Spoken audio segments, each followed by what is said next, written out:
I this here, what I found in midrashes, in the rabbis, is going a little bit back, but I like it very much. The union of Abram and Sarah could not produce any offspring until both their names were changed by divine decree. They could not become patriarchs and matriarchs respectively. Divine light, brightness, cannot be allowed to keep getting stronger without endangering the existence of human race. While man had not kept pace with the spiritual growth, needed to tolerate this diffusion of divine light. Just as God had to impose limitation on himself before becoming active in material world, so Abraham, meaning for the circumcision, before becoming active as patriarch, had to impose limitation to himself. I found this interesting, that God had to limit himself in order to interact with us. Well, he's all doing, all powerful, and we Yes. are so Limited. limited, Yes. in our human ways of, we can't even interact with each other without finding fault someplace. Yeah. And, you know, we have a hard time just as humans with each other. Oh, I can't imagine. But he must know we can love each other like he loves us because he Yeah. told us to. Well, that's the way how we get life, by loving, because then we become like God. God is love. We have love in us, we have God in us. So that's the main thing. Mhm. Go to read Joseph's story. We stopped on Joseph's story, yes? We started to read. Started to get into it. He was in the well, Yes. and yeah, because I was just getting ready to, I'd switched the page and we were just at chapter 39. Okay. Yeah, and then we started to read that he was sold into Egypt. If you remember, we started to say that. Yep, down into Egypt. Yep. And only thing what we mentioned about that, we read some confusion in the story. Mm-hmm. And that confusion was reflected in the very confusing language, how the story is written. So I like, again, this formful of the content, how that they follow that. Genesis 39, starting from verse 7. This first line in this verse kind of cracks me up. It says, "Now Joseph was well built and handsome, and it happened sometime later that his master's wife cast her eyes on Joseph and said, 'Sleep with me.' But he refused. 'Look,' he said to the master's wife, 'with me here, my master does not concern himself with what happens in the house, having entrusted all his possessions to me. He himself wields no more authority in this house than I do. He has exempted nothing from me except yourself, because you are his wife. How could I do anything so wicked and sin against God?' Although she spoke to Joseph day after day, he would not agree to sleep with her or be with her." There are two notes on that. First, here we have to compare. We are at disadvantage because we read the story with Judah and Tamar many days ago, I don't know, 4 or 5 days ago, correct? Yeah, Friday. But here, the reader who would read it in continuity would almost necessarily compare the way how Judah behaved and the way how Joseph behaved. Judah, who goes to the prostitute, and here Joseph, who doesn't want to stay with the wife of Potiphar, not because maybe she's ugly, we don't know, we are not told that. Maybe she has bad breath or whatever, we are not told that. But he says, because it would be sin in front of God. He says, how could I do anything so we can sin against God? It's not even to keep the law or something. It's about his relationship with God. You see that? Mm-hmm. Yeah. So that's what kind of the author also, another reason why by putting the story of Judah and Tamar there is to emphasize the behavior of Judah, and that should kind of underline how different is Joseph, your behavior. Do we see that? Yes. Yeah. Um, In text is also one thing is interesting. I don't know what expression I would use, how brisk, how short and to the point is the wife of Potiphar. Sleep with me. In Hebrew, only 2 words. And the response of Joseph is, in original language, is 35 words. Wow. He goes and goes. He kind of defends himself. He kind of, Covers all the ground. yeah. So, and that on the other hand also put more emphasis of the text on Joseph, not on the wife. Right. There is also one more thing which maybe I'm saying it too early, but we will, and it's never said in the text, but at least one professor who teaches this course brings that conclusion, and I'm kind of agreeing with him that most probably Potiphar was eunuch, okay? And it would not be surprising that eunuch would have a wife for, I don't know, even if he could not do anything with her, it's just for the social status reason or whatever, okay? If he can afford, he could have it. But then it would not be surprising that his wife would react like this. And this professor who claims that he is a eunuch, that is, he comes to that from the position that if Joseph was accused to have tried to touch the wife of the master, if slave is accused of that, only logical consequence is that slave dies. You understand? Yeah. The fact that Potiphar didn't kill Joseph kind of indicates that these stories he heard before, that about many slaves trying to sleep with his wife. Okay, it seems it happened several times before that, and he understood. It seems he understood that they were not the ones who started the problem. You see what I mean? Yeah, I think so. Okay, I explained completely. Let's keep reading now. But one day when Joseph came into the house to do his work, and none of the men in the household happened to be indoors, she caught hold of him by his tunic and said, "Sleep with me." But he left the tunic in her hand, took to his heels, and got out. When she saw that he'd left the tunics in her hands, he ran. When she saw that he'd left the tunic in her hands as he ran out, she called her servants and said to them, "Look at this. My husband brought in a Hebrew to make a fool of me. He burst in on me, but I screamed. And when he heard me scream, he left his tunic beside me and ran out of the house." She kept his tunic by her until his master came home. Then she told him the same tale. "The Hebrew slave you brought to us burst in on me, made a fool of me. And when I screamed, he left his tunic beside me and ran away." When his master heard his wife say this was how your slave treated me, he became furious. Joseph's master had him arrested and committed to the gall where the king's prisoners were kept. Here we have again, similar to the story when when the servant of Abraham goes to search wife for Isaac. We hear the same story repeated 3 times. Here we hear the same story. The wife says more or less the same story to the husband.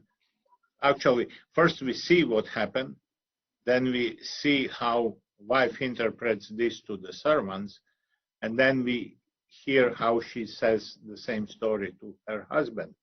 To the servants, he says, "This Hebrew," and I don't know, depending on translation, and he says, "He came to play with us." Let me see. Why would she lie? I mean, why would she lie like that when she begged him? Well, did you ever watch soap operas? Yes. Okay. She gets what she wants, and then it's not good enough, so then she makes up a story. Well, she didn't get what she wants. He didn't stay with her, so That's his true. punishment. Right. She was not a happy woman. Yes, and I think it was all about the power. The scorn. the power over him, and God had more power over her than she did. Oh, okay. That helps explain it. Thank you. Here the translation is a bit different than what professor who translated the Bible says, and says there should be, when she speaks to the servants, look, my husband brought in a Hebrew to play with us. She uses there, not me, she uses, I know, does somebody has different Bible than New Jerusalem? I Verse do. 15. Let's see how is verse 15 translated. 15. Actually, 14. Do you want me to read 14? Yes. She summoned the servants of her house and said to them, look, my husband has brought in a Hebrew to us to insult us. He came Okay, you in see, to okay, okay. So she emphasized us. She's on the side of servants. Oh, okay. This Hebrew against us. We are Egyptians, and my husband, who is also kind of, let's not speak how bad he is, he brought this Hebrew to insult us, to play with us. You see, Oh, she represents the story in such a way to get servants on her side. And you also see the danger of translation, because whoever translated New Jerusalem Bible didn't catch importance of that. Because here it says, he played with me to make fool of me. Right. No. She said to make fool of us, because that's not completely correct, but she wants to get servants on her side. And when she speaks to the husband, he says, this servant, this slave, she emphasized slave, whom you brought here, look what you did. And he played with me. Now you have to do something. You see? Yeah. So she changes a little bit the flavor of the story, She took depending. it off her. Well, she took it off her shoulders. If her husband had knew she was the one manipulating all this, if it was just her, then he could question the other servants. This way, she made it us. Yes, And, yes. Yeah. See that? But I mean, we should see how she played the game, but also what I like, the author of the book of Genesis, how he perfectly catches this nuance, exactly how actually would happen. You see what I mean? Yeah, the point is that to get them on her side, so we Egyptian against Hebrew. And when she speaks to the servants, notice that she doesn't say this Hebrew slave. When she speaks to the husband, because they are also slaves, when she speaks to the husband, he says, this Hebrew slave. She's very sly. Yes. But woman. It's a woman, Father. I didn't say that. I said it. A woman scored. Yes. No. Yeah. So she tried to get them to see, to completely be, if husband comes to question anything, because as this professor says, there is sense that similar stories happened before, and husband might start to question what is going on here. You understand? And so she wants to get servants on her side. Yeah, makes sense. Yeah, covering her bases. Yeah. Pretty good. She would do well in soap opera. Yeah, he's right. Yeah. And this is really like watching soap opera. Whole Joseph story is like. It is. It is. So now he goes to the prison. Let's see what happened there. From verse 21. Go ahead, somebody. And there in Dole he stayed, but Yahweh was with Joseph. He was kind to him and made him popular with the chief gaoler. The chief gaoler put Joseph in charge of all the prisoners in the gaol, making him responsible for everything done there. The chief gaoler did not need to interfere with Joseph's administrations, for Yahweh was with him, and Yahweh made everything he undertook successful. We can see from here already that Joseph comes to Potiphar's house, everything goes good, and Potiphar puts him in charge of everything. Actually, we didn't read that line. Let me emphasize this line. Let's go back and read verse 39:6. Verse 6. And from the time he put him in charge of his household and all his possessions, Yahweh blessed the Egyptian's household out of consideration for Joseph. Yahweh's blessings extended to all his possessions, both household and estate. So he left Joseph to handle all his possessions, and with him at hand, concerned himself with nothing beyond the food he ate. Okay, now the food he ate, it might have strange connotation. Let's check Proverbs chapter 30, verse 20. Let me see if you guess what connotation is there of eating. Proverbs 30, verse 20. Such is the way of an adulterous woman. She eats, wipes her mouth, and says, I have done no wrong. So does that speak about eating or about something else? Something else. Yeah. So here when it says that if we take the second meaning of eating, then where it says Potiphar didn't care about anything in the house except the food he ate, then we get what was meant there. Okay? Yep, pretty good. That's pretty good. Okay, let's continue. So that's what I want to say. He was in Potiphar's house, and everything went good, and Potiphar let him be in charge of everything. Then he was in prison, and everything what he does goes good, and he becomes in charge in prison. Then he will become prime minister in Egypt, and everything goes good, and Pharaoh will let him run Egypt instead of Pharaoh. So that's his, wherever he comes, everything goes good, and he becomes in charge. And that's, at the end, foreshadowing of Jesus Christ, who will become king of the universe, second to the Father. Okay? Yeah. Let's start with chapter 40. It happened sometime later that the king of Egypt's cupbearer and his baker offended their master, the king of Egypt. Pharaoh was angry with his two officials, the chief cupbearer and the chief baker, and put them under arrest in the house of the commander of the guard, in the gaol where Joseph was a prisoner. The commander of the guard assigned Joseph to them to tend to their wants, and they remained under arrest for some time. Now both of them had dreams on the same night, each with its own meaning for the cupbearer and the baker of the king of Egypt, who were prisoners in the gaol. When Joseph came to them in the morning, he saw that they looked gloomy, and he asked the two officials who were with him under arrest in his master's house, "Why these black looks today?" They answered him, "We have had a dream, but there was no one to interpret it." "Are not interpretations God's business?" Joseph asked them. "Come, tell me." So the chief cupbearer described the dream to Joseph, telling him, "In my dream I saw a vine in front of me. On the vine there were 3 branches. No sooner had it budded than it blossomed, and its clusters became rich grapes. I had Pharaoh's cup in my hand. I picked the grapes, and I squeezed them into Pharaoh's cup, and put the cup into Pharaoh's hand." "Here is the interpretation of it," Joseph told him. "The 3 branches are 3 days. In 3 days, Pharaoh will release you and restore you to your place.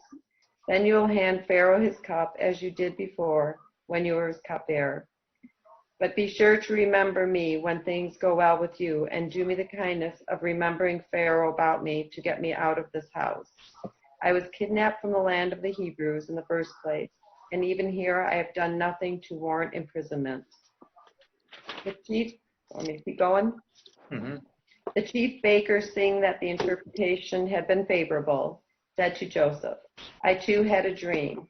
There were 3 trays of cake on my head. On the top tray, 3 trays of cakes on my head. On the top tray, there were all kinds of Pharaoh's favorite cakes, but the birds ate them off the tray on my head." Joseph gave him this answer: "Here's the interpretation of it. The 3 trays are 3 days. In another 3 days, Pharaoh will release you and hang you on the gallows, and the birds will eat the flesh off your bones." The better translation is in New Jerusalem Bible. What I like in the first with cupbearer, it says, after 3 days, Pharaoh will lift up your head and reinstall you into your service. Here it says to baker, in 3 days, Pharaoh will lift up your head on the gallows. Oh, Yeah. Yeah, it Mine- uses the same phrase, just it has completely different connotation. Mine says the Pharaoh will lift off your head and hang you on a tree. Yeah, lift up your head. And so it uses, in both cases, the interpretation starts with the same words. Yeah. So you are thinking, oh, it will look good. And then it, So far, so good. And then not so good. and so it happened. And so, Bid on, but a cupbearer had, whatever his name, ADD, and he completely forgot on Joseph. But 2 years later, Pharaoh had a dream. Let's see what happened there in chapter 41. 2 full years after Pharaoh had a dream, he was standing by the Nile. 7 cows, sleek and fat, came up out of the Nile and were browsing in the reed grass. After them, 7 other cows, ugly and thin, came up out of the Nile and stood beside those on the bank of the Nile. The ugly, thin cows devoured the 7 sleek, fat ones. Then Pharaoh awoke, but he fell asleep again and had another dream. 7 ears of grain, fat and fine, were growing on a single stalk. After they sprouted, 7 other ears, thin and blasted by the east wind. The thin ears swallowed up the 7 fat, full ears. Then Pharaoh awoke to find it was a dream. When morning came, he was troubled, so he summoned all the miracles and wise men of Egypt. Pharaoh related his dream to them, but there was no one who could interpret it for him. Then the chief butler said to Pharaoh, "Today I must recall my offenses." When Pharaoh was angry with his servants and put me and the chief baker in the custody in the house of the captain of the guard. On the one same night, he and I each had a dream of particular significance to himself. A Hebrew youth was with us there, a slave of the captain of the guard. We told him our dreams, and he interpreted them for us. He gave each the proper interpretation of his dream, and it turned out just as he had interpreted it to us. I was reinstated in my office, but the other was hanged. Then Pharaoh sent for Joseph, and they brought him quickly out of the dungeon. After he had slaved and changed his clothes, he came into Pharaoh's presence. Pharaoh said to Joseph, "I had a dream which no one can interpret, but I have heard it said of you that you know how to interpret a dream." Joseph answered Pharaoh, "Who but God shall give Pharaoh a favorable response?"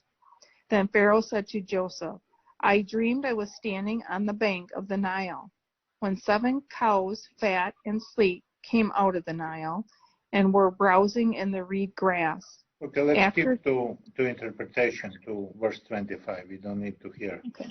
Dream again. Joseph said to Pharaoh, "Pharaoh's dream is but one.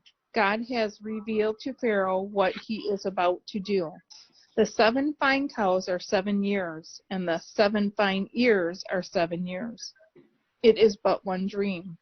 The 7 thin, ugly cows which came up after them are 7 years, and the 7 empty ears, blasted by the east wind, are 7 years. There will be 7 years of famine. It is as I told Pharaoh. God has revealed to Pharaoh what he is about to do.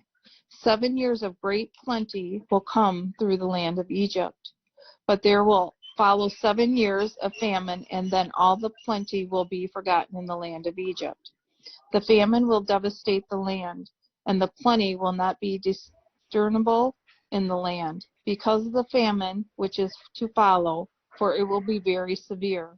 The reason the dream was said twice to Pharaoh is that the manner is determined by God, and God will soon bring it about. Let Pharaoh select an intelligent and prudent man and give him charge of the land of Egypt. Let Pharaoh take action, appoint officials over the land, and prepare the land of Egypt through the 7 years of plenty. And let them collect all the food of these good years to come, and store up under the authority of Pharaoh food in the cities, and preserve it. The food shall be a reserve for the land against the 7 years of famine, which shall be in the land of Egypt, so that the land will not perish by the famine. Let's just comment for a moment about that. Okay. Okay, first let's hear what you have to say.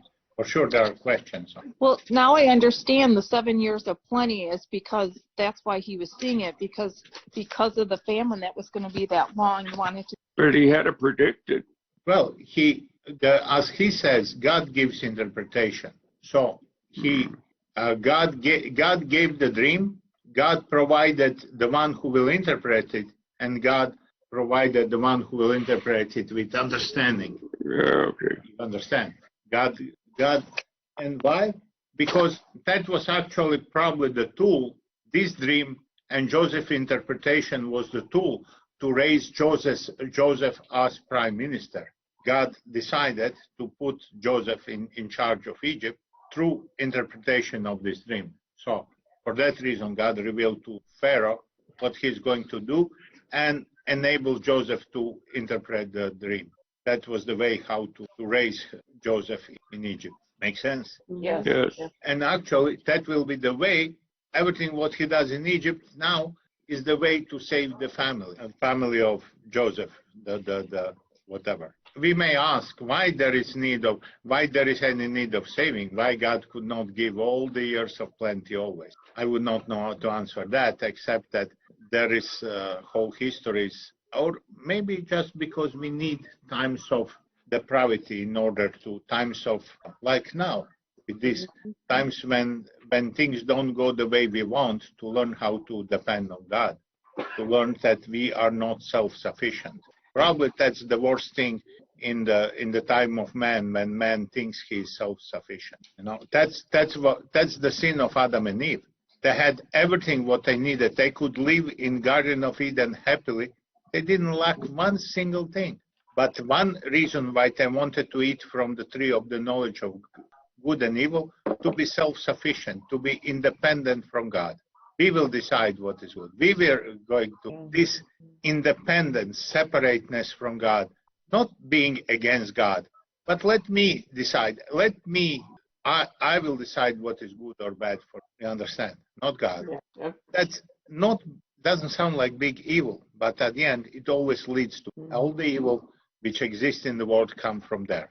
So the Pharaoh acknowledged that these were the actions of God.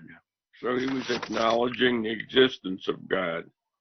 Well, that's not strange for Pharaoh, because in Egypt they had, I don't know, let me invent the number, 200 gods. One more God, one less God. They have 200 Egyptian gods, one God which Israelites have no problem to have one more. That's the problem with religion which believes many gods. They can always accept another God. What is problem for Hindus, which believe there are 3 million gods, to believe in Jesus Christ? They don't have problem to believe in Jesus Christ. We have problem. They have problem if we tell them Jesus Christ is the only God. You understand? The problem becomes there. Yes, I see. You know, and they have problem with that, and we have problem with if they want to bring us to worship other gods. That was the reason of persecution of Christians in Roman Empire. Not because Christians were worshiping Christ, but because Christians refused to worship Jupiter and their other Roman gods. Yes. And they didn't mind if you worship Christ. They minded that you don't follow the other state gods, which are prescribed by state. Nothing significant about the 7 years, it being the number 7. 7, 5 cows, 7 years. I don't see in the moment yet. I didn't yet read rabbis. I'm always behind. They write so much, and so I will probably read it tonight, and maybe tomorrow I come out with something about that. Nothing.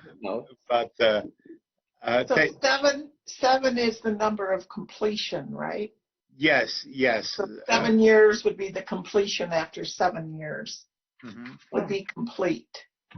Yeah, and let me trying to explain one more about necessity of evil in the world, necessity of temptation, necessity of struggle. We would like that God makes life like there is never famine, there is never any difficulty. That's what would be our ideal.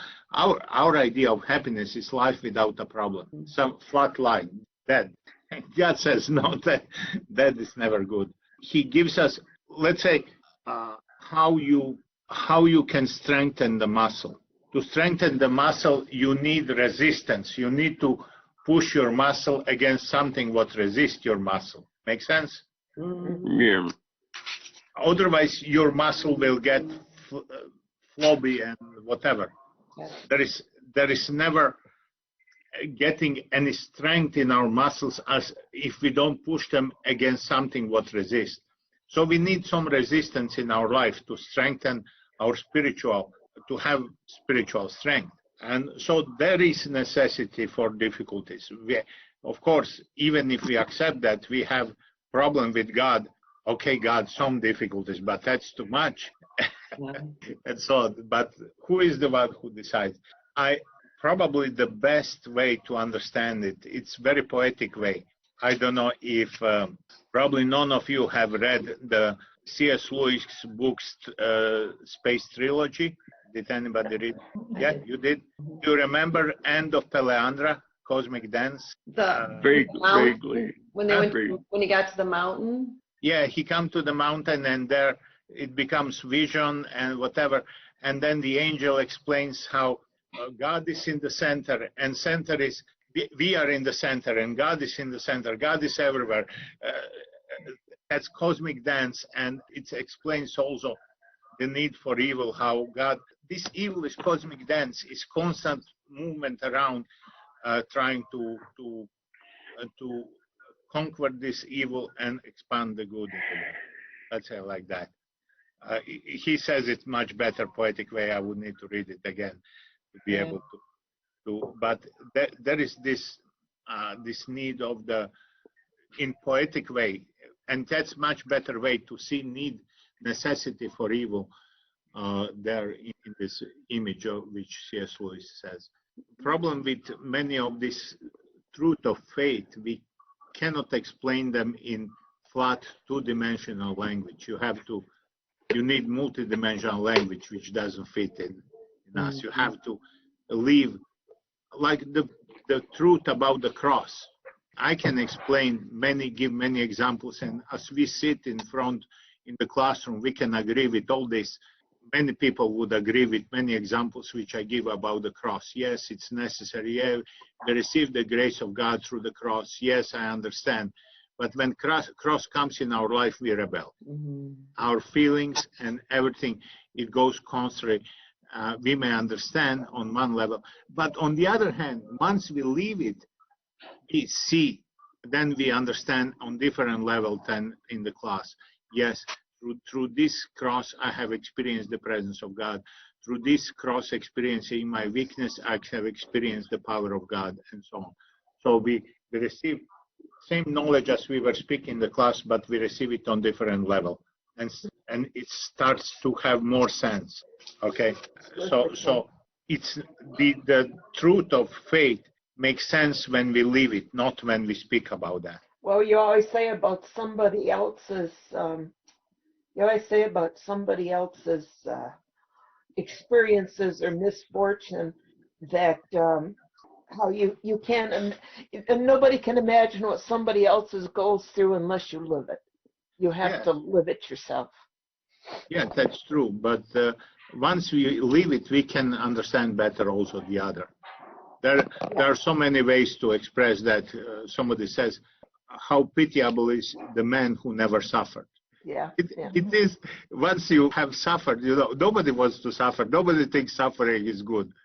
But you can immediately recognize the truth of the sentence, how pitiable is the man who never suffered. I've always said when I was 40 years old when I lost my first husband, and it was such a shocking, devastating event to me and the kids and to the whole family. He was like a son to my parents, and everybody in the family was devastated. And it took me a long time before I finally realized it was the greatest learning event of my life. I learned the most about life and myself and everything from that one event. It's Yeah. amazing. In my case, probably, okay, emotionally very difficult for the death of my parents and so on. And that prepared me for who I am now, for sure. It shaped Yeah. me. But also my biggest last suffering was the crisis in the seminary when I rebelled against God, when I thought God is far from me. I was feeling like he abandoned me. I didn't really believe it, but the feelings were of being abandoned by God. And I wanted to abandon God. And so that was almost 5 years, all this struggle with God. And without this crisis, I would probably never be able to become a. That was necessary for me. I learned more about God in this time when I felt that God was far from me than when I was enjoying presence of God in prayer, enjoying goodbye. All this is necessary, and we have to acknowledge that when God allows difficult time, it's not to destroy us. It's there to bring us. So that this confidence in the love of God can what can lead us through rough time. Okay. Mhm. So Joseph was promoted to become prime minister, and he was in charge. And all this happened. Okay, let's go to chapter 42, and I want to start just to come to the big question. That will be homework for tomorrow. 7 years of plenty came, and that was exactly as the dreams predicted. And Joseph was in charge. He organized everything. Everything was perfect. So after came the famine. Famine didn't come only in Egypt, also came in Canaan, where his family was. There, his brothers, I guess they went to Facebook and they saw, oh, there is a lot of food in Egypt, let's go there. And I don't know how to figure out. And they come to Egypt, and because Joseph was in charge of of food, they come in front of Joseph. Now you have to remember that all the Jews, they never shave beard. That would be very strange for Jew. Now, Joseph, we have in chapter 41, when he was brought to Pharaoh, they shaved his beard, and it seems later on because he was prime minister of Egypt, he kept shaving, dressed like Egyptian. He walked like Egyptian. He spoke like Egyptian. I guess he had the makeup like Egyptian, okay? So his brothers came there, and they would never expect that their brother, whom they sold like a slave, is prime minister. And Joseph speaks to them through translator. He pretends he doesn't understand what they speak. He gives them hard time. Let's read some of this, and then we'll give the homework. Start from verse 5. Verse 5. So Israel's sons were among those who went to buy grain, for the famine was in the land of Canaan. Also, Joseph was the governor of the land, and the one who sold grain to all its people. So when Joseph's brothers arrived, they bowed down to him with their faces to the ground. As soon as Joseph saw his brothers, he recognized them, but he pretended to be a stranger and spoke harshly to them. Okay, just a second. So they bow to the ground. Remember his dream? His dream was fulfilled here. Okay, let's go on. Where do you come from? He asked. From the land of Canaan, they replied, to buy food. Although Joseph recognized his brothers, they did not recognize him. Then he remembered his dreams about them and said to them, "You are spies. You have come to see where our land is unprotected." "No, my lord," they answered. "Your servants have come to buy food. We are all sons of one man. Your servants are honest men, not spies." "No," he said to them, "you have come to see where our land is unprotected." But they replied, "Your servants were 12 brothers, the sons of one man, who lives in the land of Canaan. The youngest is now with our father, and one is no more." Joseph said to them, "It is just as I told you, you are spies. This is how you will be tested. As surely as the Pharaoh lives, You will not leave this place unless your youngest brother comes here. Send one of your number to get your brother. The rest of you will be kept in prison, so that your words may be tested to see if you are telling the truth. If you have not, then as surely as Pharaoh lives, you are spies. And he put them all in custody for 3 days. On the third day, Joseph said to them, do this and you will live, for I fear God. If you are an honest man, let one of your brothers stay here in prison, while the rest of you go and take grain back for your starving households. But you must bring your youngest brother to me, so that your words may be verified, and that you may not die. This they proceeded to do. They said to one another, surely we are being punished because of our brother.